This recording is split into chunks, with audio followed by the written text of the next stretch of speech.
Text Egypt's Antiquities Ministry announced this morning that a team of underwater archaeologists had discovered that remains of a large Egyptian army from the 14th century BC, at the bottom of the Gulf of Suez, 1.5 kilometers offshore from the modern city of Ras Garub.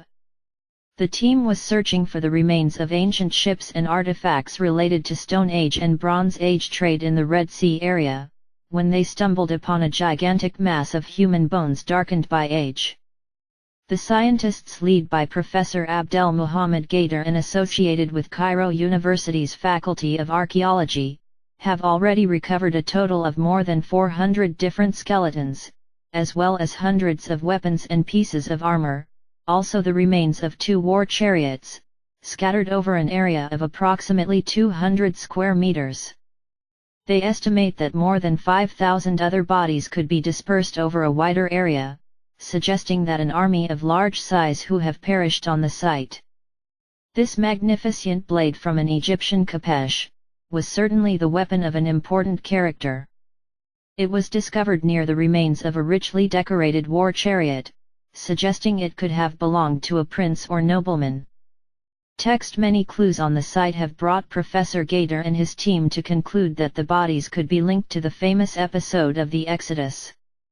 First of all, the ancient soldiers seem to have died on dry ground, since no traces of boats or ships have been found in the area.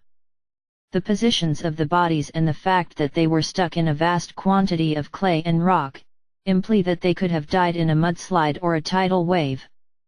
The sheer number of bodies suggests that a large ancient army perished on the site, and the dramatic way by which they were killed, both seem to corroborate the biblical version of the Red Sea crossing, when the army of the Egyptian pharaoh was destroyed by the returning waters that Moses had parted. This new find certainly proves that there was indeed an Egyptian army of large size that was destroyed by the waters of the Red Sea during the reign of King Akhenaten. For centuries, the famous biblical account of the Red Sea crossing was dismissed by most scholars and historians as more symbolic than historical.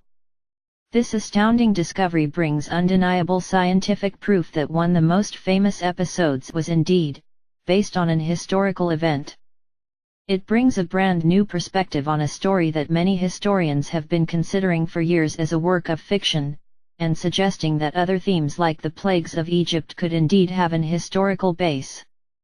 A lot more research and many more recovery operations are to be expected on the site over the next few years, as Professor Gader and his team have already announced their desire to retrieve the rest of the bodies and artifacts from what has turned out to be one of the richest archaeological underwater sites ever discovered. כאן לפנינו הפסוקים מהתורה, וישוב הים לפנות בוקר לאיתנו, מצרים נסים לקראתו, וינער השם את מצרים בתוך הים, וישובו המים ויחסו את הרכב ואת הפרשים לכל חיל פרעה הבאים אחריהם בים, לא נשאר בהם עד אחד.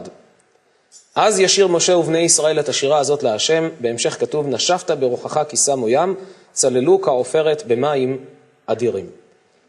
נסיים בברכה שהקדוש ברוך הוא יברך את כל הציבור שנמצא כאן ואת כל בית ישראל בכל מקום שהם, בשפע, ברכה והצלחה, שמירה והגנה, פרנסה טובה, ושכמו שעשה ניסים לאבותינו, ככה ימשיך גם לעשות לנו עד ביאת המשיח בעזרת השם. על הניסים ועל הבורגן ועל הגבורות ועל התשועות ועל המלחמות שעשית לאבותינו בימים ההם בזמן הזה. על הניסים ועל הבורגן ועל הגבורות ועל התשועות ועל המלחמות שעשית